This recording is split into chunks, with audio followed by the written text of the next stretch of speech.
우리가 전 어렸을 때부터 그 천국에 대해서, 우리 어렸을 때는 천국이 아니죠. 천당, 하늘 천자, 집당자, 천당이라고 말했죠. 그래서 천당이라는 얘기를 어렸을 때 쭉 들어오면서 신앙생활을 하고 있습니다. 그런데 막상 천국이 어디 있어? 천국이 뭐 어떤 것이야? 천국이 어떤 것이야? 라고 설명을 하려면 우리는 설명할 길이 없습니다. 예수님도 그의 제자들에게, 그의 많은 2000년 전에 그 많은 사람들에게 천국을 어떻게 설명할 길이 없으니까 자꾸 비유를 들어서 천국은 마치 겨자씨와 같다. 천국은 마치 진주장사에 발견한 하나의 진주와 같다. 천국은 마치 바다에 그물을 치고 보는 고기와 같다라고 계속 천국에 대해서 그들이 알 수 있는, 일상생활에서 볼 수 있고 접할 수 있는 것을 비유를 들어서 말씀하고 있습니다. 사실 우리가 여러분들이 읽어봤는지 모르지만, 스웨덴버리의 천국, 그리고 단테 신국의 천국, 또 그 외에도 이제,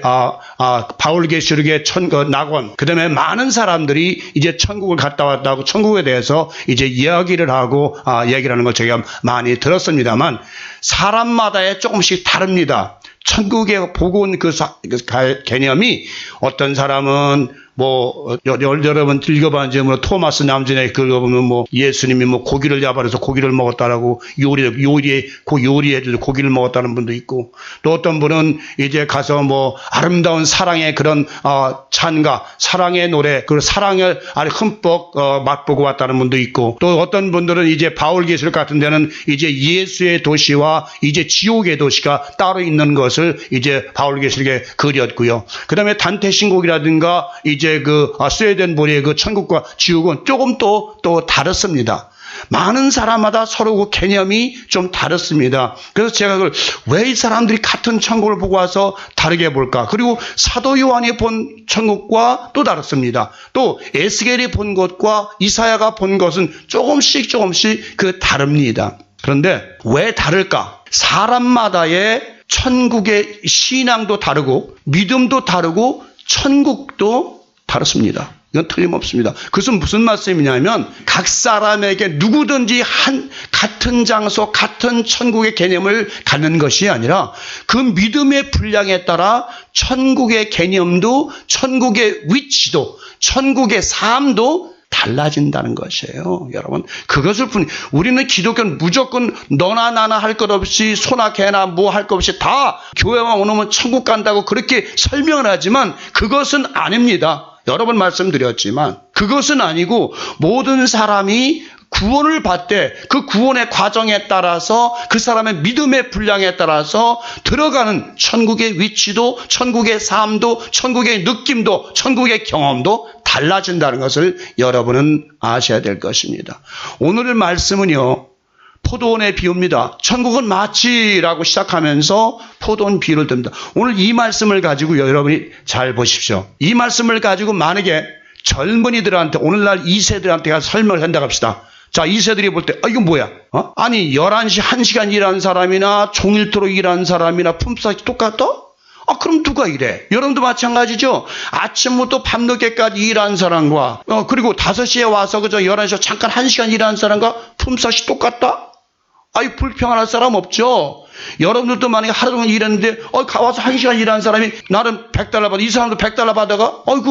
이런 경우가 있나? 라고 여러분들도 이 말씀을 보면 이해가 잘 안 되는 말씀이에요. 근데 예수님이 그걸 모르셔서 여기다 써주셔서 아니죠. 이 비유 속에는 천국이라는 그 대단원에 천국이라는 그 타이틀을 이 속에 집어넣고 천국은 이런 것이야 라고 지금 설명하기 위해서 말씀하고 있는 것입니다. 다시 말하면 이 천국에 들어갈 자, 천국을 소유하는 자는 무슨 말씀입니다. 쉽게 말하면 이 세상에서 천국을 소유해야 된다. 먼저 하나님 나라에 죽어서 사후세계에 들어가기 전에 먼저 이 세상에서 포도원에 들어가서 열심히 일하는 자, 불평 불만 없이 열심히 일하는 자들이 이제 천국을 소유할 수 있다는 것을 말씀하고 있는 것입니다. 자, 오늘 이 말씀 다시 설명하면 이제 이제 예수님께서 제자들에게 이 천국에 대해서 설명을 하는데, 이제 일찍 온 사람에게 한 데나리온의 약속을 했습니다. 그 다음에 제3시, 제6시, 제9시에도 또 돌아가라고, 또 제11시에 마지막 온 사람에게도 다 들어가서 일했는데, 마지막 계산할 때 청지기에게, 야, 나중 온 자로부터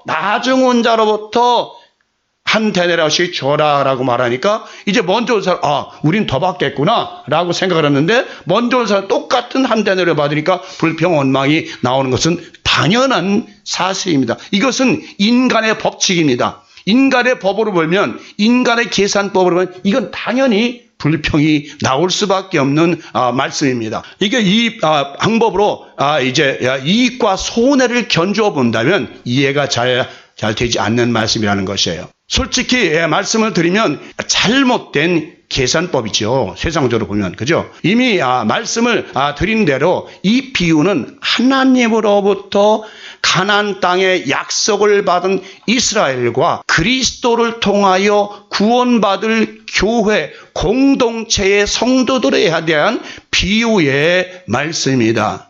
이 비유의 상징들의 낱말을 먼저 여러분에게 살펴드리고 또 여러분에게 설명해 드리고 설명해야 쉬울 것 같습니다. 포도원은 여러분 잘 아시다시피 포도원은 구약의 이스라엘 공동체요 신약의 교회를 의미합니다. 그죠? 그 다음에 여기 주인은 성부 하나님을 의미합니다. 성부 하나님이죠. 그 다음에 청지기는 바로 성부 하나님의 청지기는 그리스도예요. 그 다음에 품꾼들은 하나님의 종들입니다. 그 다음에 시간적으로 이른 아침이라는 것은 바로 뭐예요?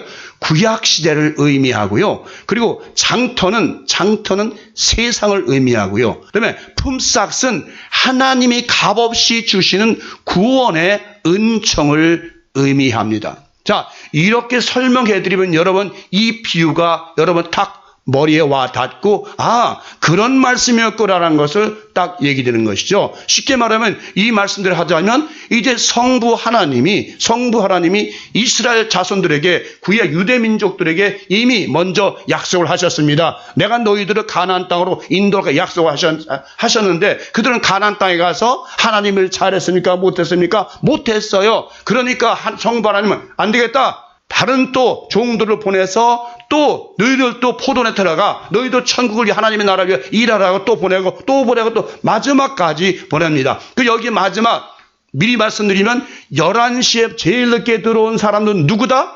바로 이것은 이방 민족을 의미하는 것입니다. 제일 마지막에 복음을 받아들인 사도 바울을 통해서 그 외 많은 선지자를 통해서 복음을 받아들인 이방 민족을 바로 11시에 바로 오후 5시에 들어온 1시간만 일하고 보상을 받은 사람을 바로 이방 민족을 의미하는 것입니다.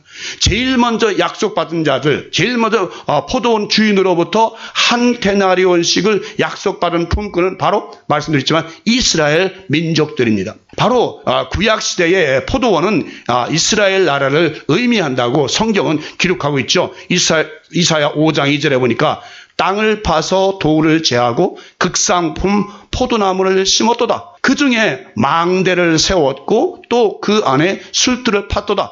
좋은 포도 맺기를 바랬더니 들포도를 맺었도다. 이사야 5장 7절 보니까 무릇 만군의 여호와의 포도원은 이스라엘 족속이요 그가 기뻐하시는 나무는 유다 사람이라. 그들에게 정의를 바라셨더니 도리어 포악이요 그들에게 공의를 바라셨더니 도리어 부르짖음이었도다라고 말합니다.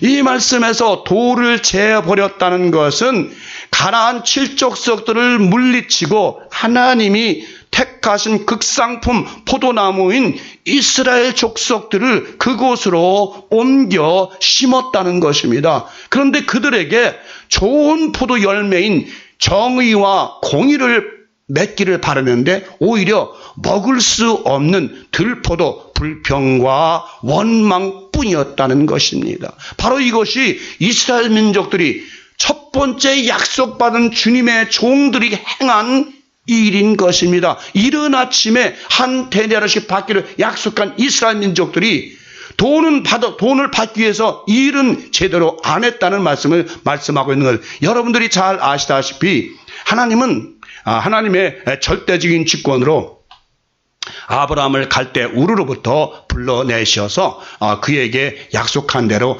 이스라엘 민족을 이제 창설하시고 그를 통해서 하나님의 구원 사역을 알리셨죠. 그죠?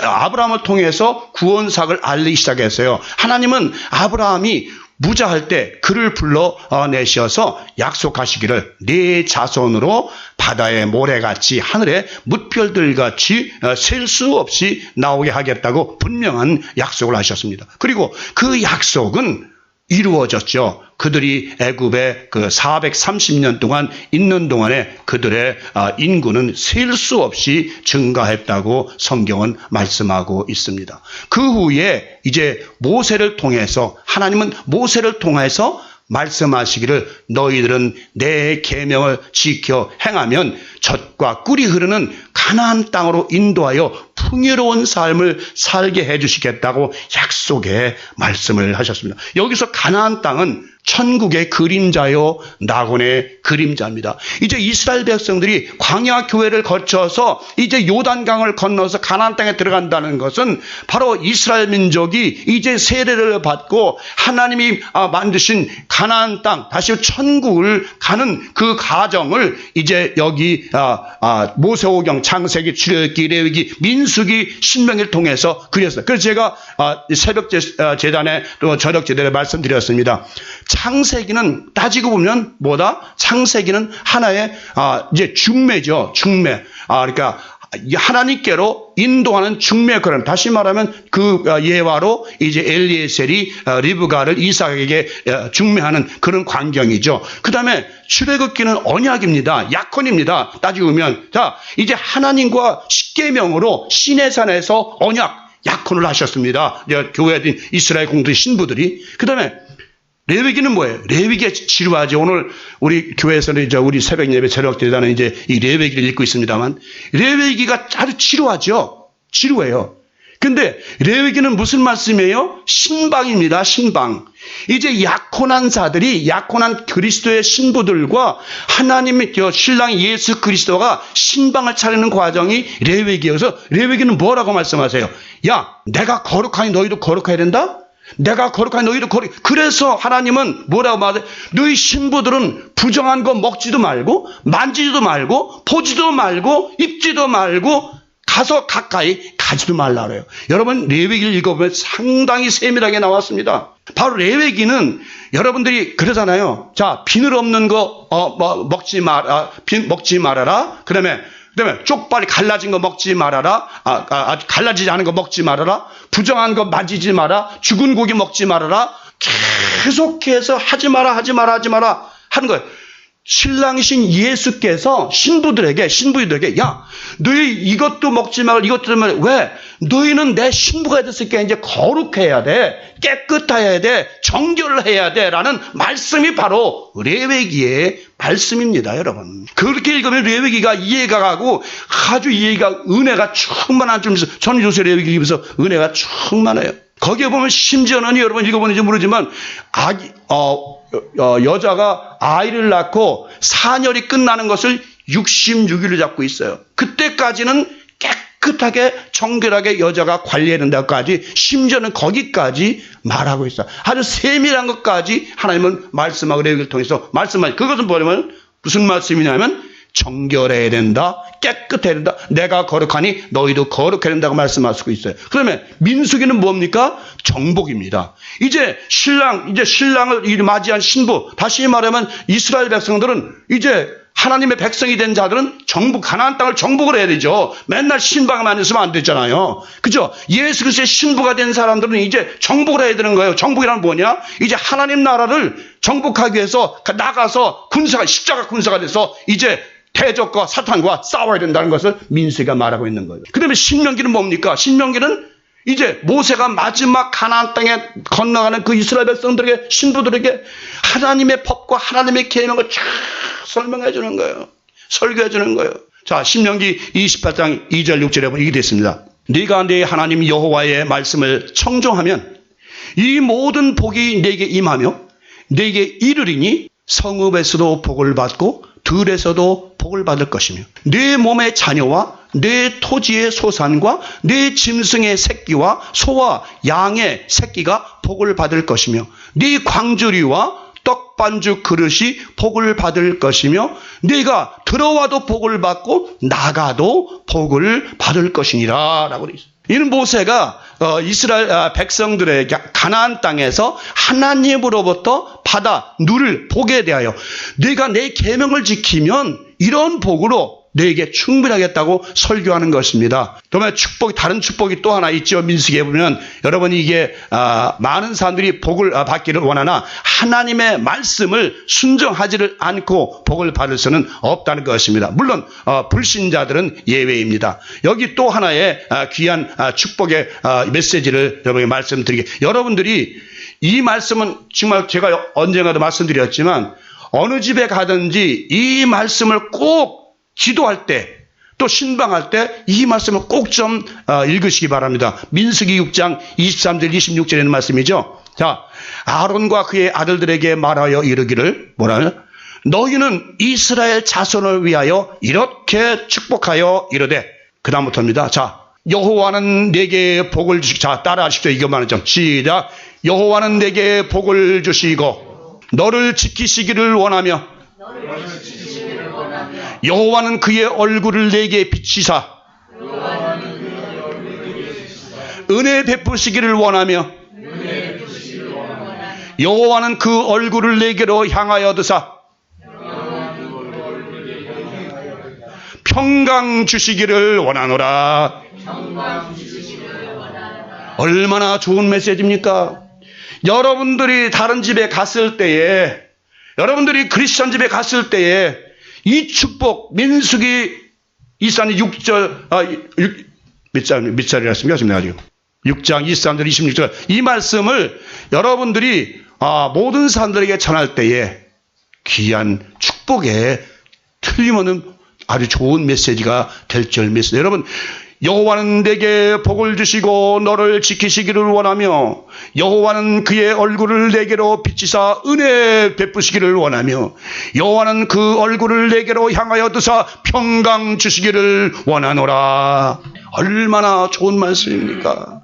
여러분, 신명기 28장과 이 민수기 6장 23절과 26절에 있는 말씀은 여러분들이 어딜 가든지 그들에게 전해줄 수 있는, 그들에게 말해줄 수 있는 그런 축복의 귀한 메시지입니다. 그래서 여러분들이 이 축복을 하게 되면, 이 축복이 그 집안에 머물게 되면 그 집안은 분명히 축복을 받을 수 있는 자격 있는 집안이면 바로 그 집안은 이 축복을 받고 누릴 수가 있다는 것입니다. 여러분, 그들은 이미 하나님으로부터 구원의 약속을 받은 자들이었습니다. 이스라엘 민족 얘기예요. 정해진 품삯을 받기로 이미 약속을 받은 자들이었다는 것입니다. 주님이 이 비유를 통하여 그 당시 바리새인들과 서기관들과 열성당원과 그리고 에세네파들에게 말씀하신 것입니다. 너희들은 이미 약속을 받았기 때문에 하나님 나라를 위하여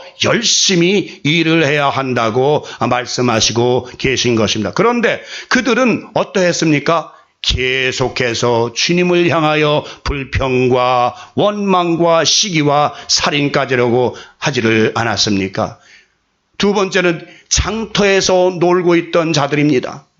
포도원 주인은 약속된 품꾼인 이스라엘 종교 지도자들이 열심히 일을 하지 아니하는 것을 보시고 또 다른 종들을 보내시기 위하여 선택하셨습니다. 이미 말씀을 드린 대로 장터는 이 세상을 의미합니다.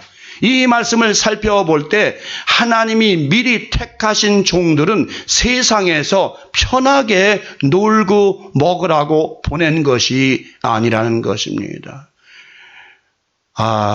이 말씀을 통해서 여러분 알아야 될 것, 하나님의 종들은요 절대로 편해서는 안 됩니다. 절대로 좋은 집, 좋은 차 굴리고 다니면서 하나님의 메시지를 전한다. 부흥 강사로 나가서 돈을 받고 전한다. 또 호텔에 머물면서 부흥회를 한다. 사람마다 다 다른 개념이기에 저는 그렇게 생각을 안 합니다. 주님의 종들은 분명히 예수께서 마태복음 10장에 너희들은 갈 때에 지팡이도 가지지 말고 쥐값도 갖지 말고 아무것도 가지 말고 가서 주는 대로 먹고 주는 대로 받으라고 말씀하십니다. 하나님이 택하여 보낸 자들 종들은 하나님 나라를 위하여 충성을 다하라는 말씀인 것입니다.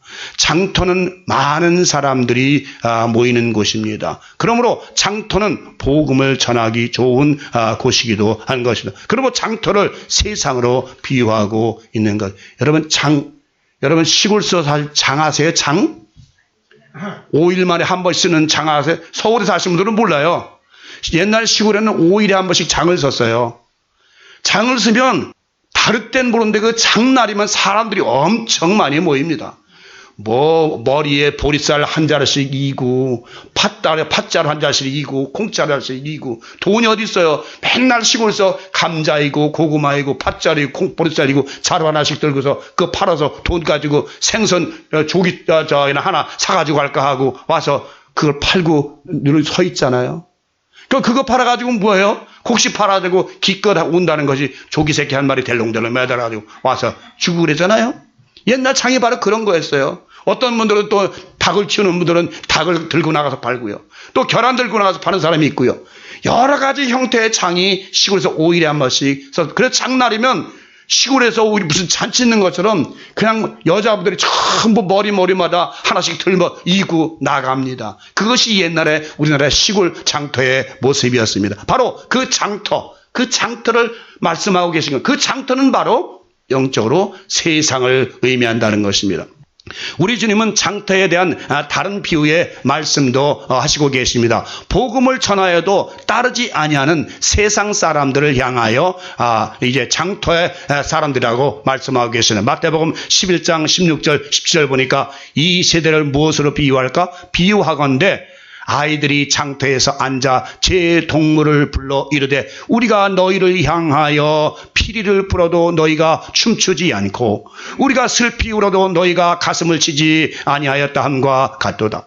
역시 이 말씀에서도 장터는 세상을 의미하고 아이들은 주님의 제자들을 의미하고 복음 전하들을 의미합니다. 동무들은 세상 사람들을 의미하고 피리는 간절한 복음을 의미하고 춤을 추지를 않는다는 것은 그들에게 복음을 전하여도 기쁨이 없다는 것입니다. 또한 슬피 울어도 가슴을 치지를 않는다는 것은 그들이 복음을 들어도 회개를 하지를 않는다는 것입니다.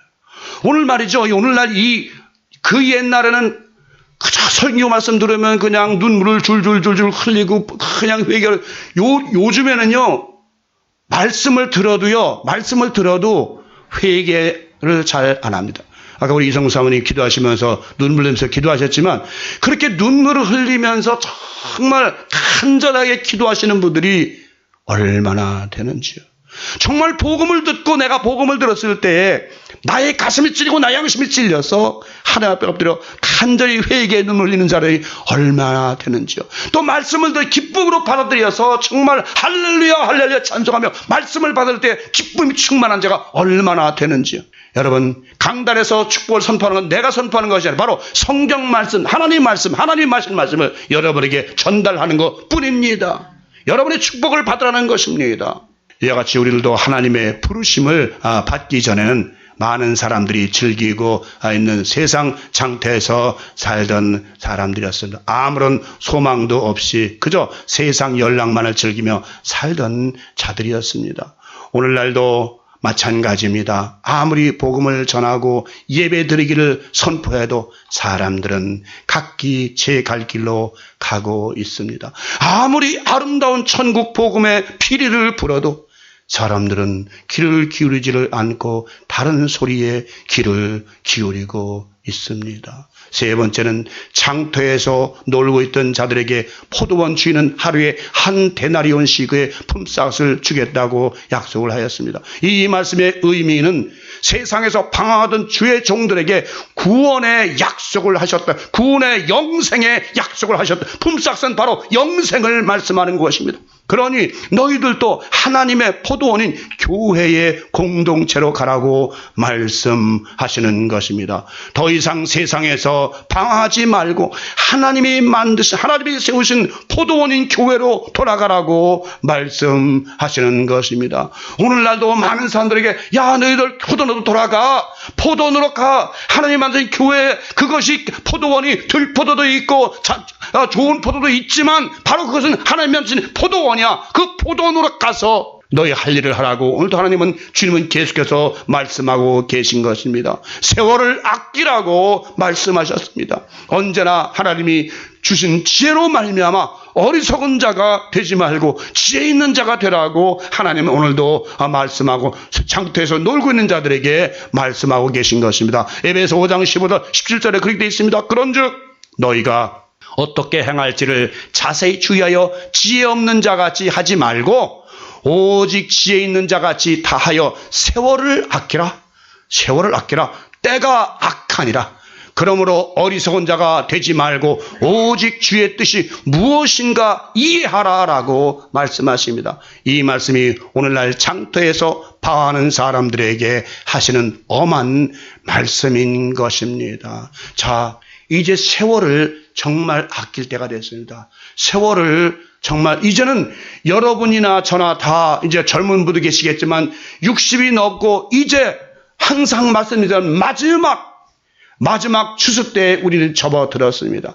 여기서 우리가 알곡이 되지 못하면 이 마지막 추수기에 때 주님이 보시기에 우리가 알곡 신자가 되지 못하면 천국권에 들어갈 수 없다는 것을 여러분 여러 번에 걸쳐서 말씀을 드렸습니다.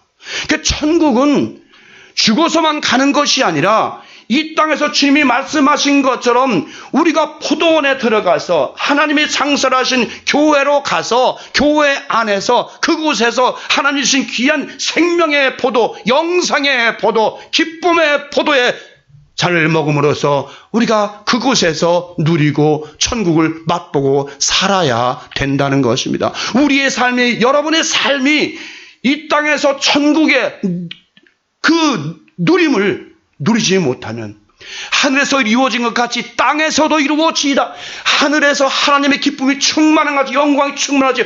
오늘 우리가 사는 이 땅에서도, 우리 안에서도, 우리 공동체 안에서도, 우리의 가정에서도, 우리의 직장에서도, 내 안에서도 하나님의 뜻이 이루어지기를 간절히 원합니다라는 주기도문이 여러분 아십니까?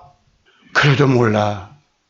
여러분 주기도문 때 하늘에 계신 우리 아버지의 이름이 거룩히 여김을 받으시오며, 자, 나라에 임하시며, 나라가 뜻이 하늘에서 이루어진 것 같이, 뜻이 하늘에서 이루어진 것 같이 땅에서도 이루어지이다라는 이 말씀은 하나님의 나라가 하늘에서 있는 것 같이, 하늘에서 이루어진 것 같이 이 땅에서도 오늘 우리의 삶을 통해서, 우리의 가정을 통해서, 우리의 자녀들 통해서, 나를 통해서 이 땅에서 하나님의 나라가 이루어져야 되겠습니다라는 그런 간절한 기도의 내용입니다. 여러분, 이 말씀에서 특히 시간을 나타낸 것은 바로 각 시대마다 하나님이 맡기신 종들이 있었다는 의미가 되는 것입니다. 이미 말씀을 드린 대로 구약의 이스라엘 공동체는 아브라함을 통해서, 모세를 통해서, 그리고 많은 다른 선지자를 통해서 이제 구원에 이르는 많은 약속을, 말씀을 주셨습니다. 하나님은 각 시대마다 그에 합당한 하나님의 종들을 세상에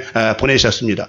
제3시와 6시와 9시에 나가셨다는 것은 각 시대에 필요한 하나님의 일꾼들을 부르셔서 하나님의 포도원에 보내셨다는 것입니다. 이는 바로 구약시대의 종들뿐만이 아니라 신약시대의 종들을 의미하기도 하는 것입니다. 사도 요한을 비롯한 사도 바울, 그리고 12사도들, 여러분 제가 말씀드렸지만 그 12사도들, 여러분 사도 바울도 그거 잘 아시지만 사도 바울이 어떤 시대 사람이에요? 여러분 아십니까? 예수님과 동시대 사람인 걸 여러분 아시죠? 그러니까 사도 바울이 이제 AD 35년 예수님이 돌아가신 한 2, 3년 후에 그가 다메섹에서 이제 그 부름을 받고 그가 거기서 거꾸러져서 이제 그는 예수님 당시엔 어떤 사람이었어요?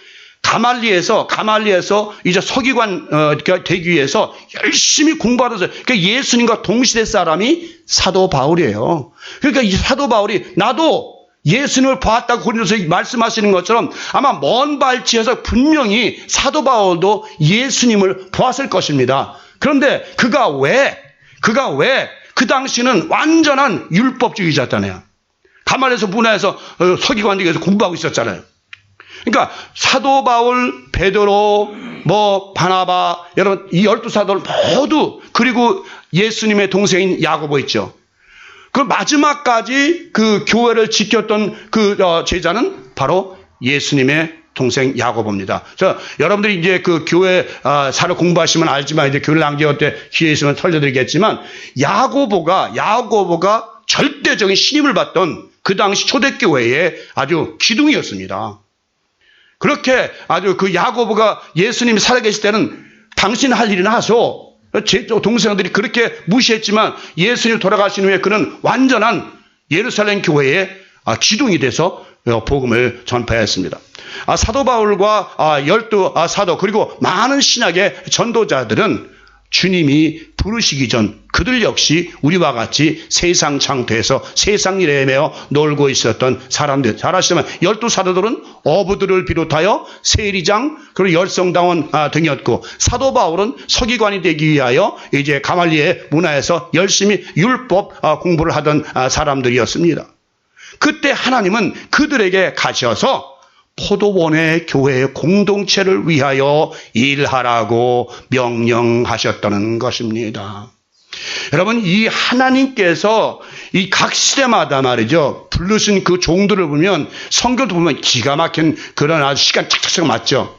네 번째, 주인은 품꾼들에게 한 데나리온의 품삯을 주겠다고 약속을 했습니다. 이것은 바로 믿음을 지킨 대가로 영생의 기업을 주시겠다는 구원의 약속이라고 이미 말씀드렸습니다. 주님은 분명하게 말씀하셨습니다. 각 사람의 일한 대로 갚아주겠다고 말입니다. 계시록 22장 12절 보니까, 보라, 내가 속히 오르니 내가 줄상이 내게 있어 각 사람에게 그가 행한 대로 갚아주리라 라고 말입니다. 그다음에 다섯 번째는 품꾼들은 정해진 시간 동안 일을 한다는 것입니다. 하나님의 종들은 하나님이 맡기신 시간 동안에 일을 한다는 것입니다. 하나님은 그의 종들에게 각자에게 맞는 사명을 맡기시고 그 시대마다 맞는 종들을 보내셨습니다. 그 사명이 끝이 나면 또 다른 종들에게 다음 일을 주시는 것이다. 여러분, 모세가 가나안 땅에 못 들어갔잖아요. 모세를 통해서 누굴 세웠어요? 가나안 땅에 여호수아. 그 다음에 엘리야 다음엔 누굴 세웠어요? 엘리야 다음엔 엘리사를 세웠잖아요. 이렇게 하나님은 각 그 하나님의 시대마다 맡기실 종들이 다르게 딱딱딱 이게 시간대로 하나님 이미 섭리와 속에서 다 예정하셨다는 것입니다. 그러므로 항상 이 세상에는 거룩한 자의 씨가 남아 있는 것입니다. 이게 굉장히 중요한 것입니다, 여러분. 이 거룩한 자의 씨가 남아 있다는 것. 자, 이사야 6장 13절을 보니까 그 중에 10분의 1이 아직 남아 있을지라도 이것도 황폐하게 될 것이나 밤나무와 상수리나무가 뱀을 당하여도 그 그루터기는 남아있는 것 같이 거룩한 씨가 이 땅의 그루터기니라 라고 말합니다. 엘리야의 고백을 들어보시죠. 열왕기상 19장 14절 보니까 그가 대답하되 내가 만군의 하나님 여호와께 열심히 유별하오니 이는 이스라엘 자손이 주의 언약을 버리고 주의 제단을 헐며 칼로 주의 선지자를 죽였음이오며 오직 나만 남았거늘 그들이 내 생명을 찾아 빼앗으려 하나이다. 그러니까 하나님이 또 이제 엘리야들이 다 선제 다 죽고 자기만 남았다고 이제 하나님께 불평을 합니다. 그러니까 하나님의 음성입니다. 열왕기상 19장 18절 그러나 내가 이스라엘 가운데 7,000명을 남기리니 다 바알에게 무릎을 꿇지 아니하고 다 바알에게 입 맞추지 아니한 자니라 라고 말합니다. 자, 이 거룩한 자, 하나님은 시대마다 거룩한 자 하나님의 씨를 반드시 남겨두게 되어 있어요. 엘리야가 그럽니다. 엘리야가 여러분 그 전에 도시 사는 사람 모르죠. 밤나무 상수리나무를 탁 자르면요, 밑둥을 탁 자르면 얼마 몇 년 지나면 거기서 또 술이 나와서 나무가 나오는 거 아세요, 여러분? 그 얘기예요. 말하자면 그루터기 밤나무를 잘라도 그 그루터기에 다시 새싹이 나와서 나무가 되는 것처럼 하나님의 자녀도 하나님의 거룩한 씨앗도 이 땅에서 절대로 끊어지지 않고 영원토록 이 땅에 있으리라는 말씀이에요. 이와 같이 하나님은 그의 종들을 시대마다 보내시어서 하나님의 역사심을 나타내셨던 것이다. 이것이 뭐냐면 남은 자, 거룩한 씨앗의 비밀이에요, 여러분. 오늘 여러분 하나님께서는요, 오늘날도 이제 거룩한 씨에 속하는 이제 하나님의 종들이 이 세상에서 열심히 아무도 모르게 일을 하고, 여러분, 이 세상의 종들, 교회에서 떠들고, 저같이 교회에서 열심히 떠들고, 월급 받고 떠드는 목사들이 거룩한 씨앗일까요? 천만에요. 하나님의 거룩한 씨앗은 절대로 밖으로 내놓지 않습니다. 하나님의 거룩한 씨앗은 오늘도 사람들 모르게 여러 곳에서 하나님의 복음을 전하고 생명을 내놓고 하나님의 복음을 왜? 그들은 거룩한 씨이기 때문에요. 그들은 생명과 상관이 없어요. 월급과 상관이 없어요. 명예와 상관이 없어요. 왜? 거룩한 씨앗이기 때문에, 오직 하나님의 거룩한 씨로 이 땅에 뿌려졌기 때문에, 이 땅에서 열매를 맺어야 되기 때문에 그들은 오직 열매를 맺고 다시 하나님 품으로 돌아가면 그만입니다. 그런데 오늘날 무슨 교회에서 몇천 명 거들고 몇만 명 거들고 그런 자들이 거룩한 씨앗이야. 천만의 말씀이에요.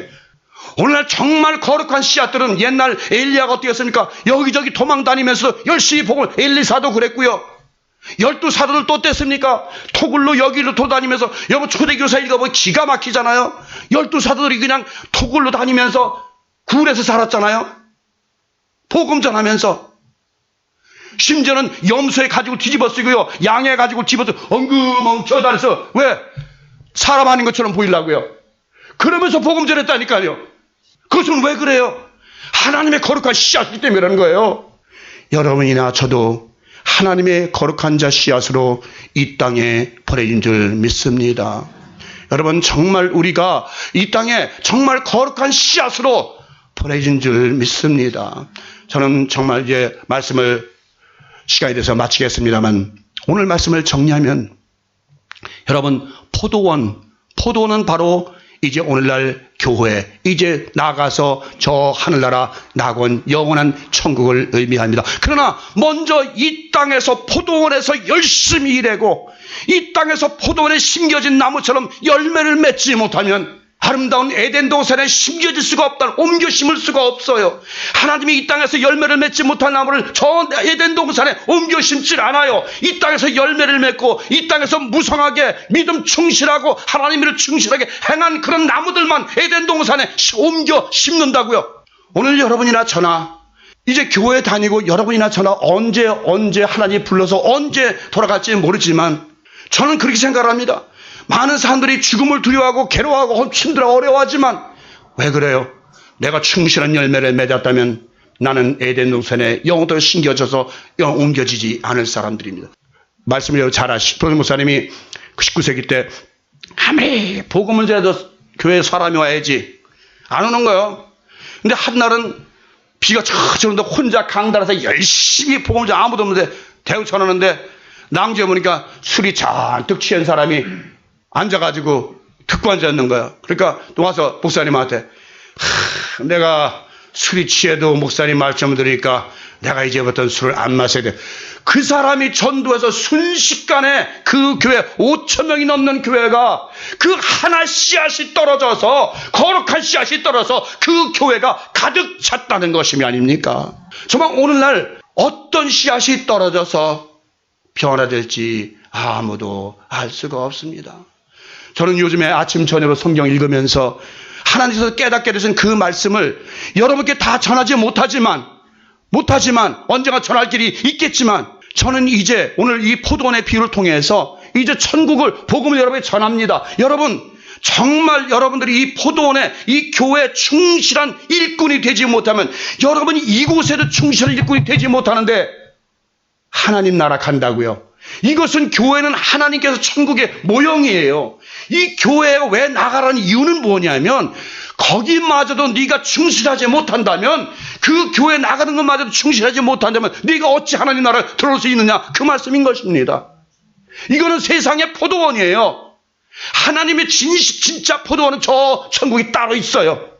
이 포도원에서 충실하지 못한 청지기가 이 포도원에 충실하지 못한 품꾼이 어떻게 한테나로의 영생의 기업을 물려받을 수 있느냐는 말이죠. 여러분들이 충실하게 일했을 때 약속한 대로 영생의 기업인 한테나로의 약속의 한 영생을 하나님께서 주신다는 약속입니다. 여러분들이 만약에 이 땅에서 충실하게 청지기 직분을 감당하지 못하면, 포도원의 품꾼 역할의 사명을 감당하지 못하면, 여러분들은 저 아름다운 포도원에, 참 포도나무가 심겨진 그 포도원에 들어갈 수가 없다는 것입니다.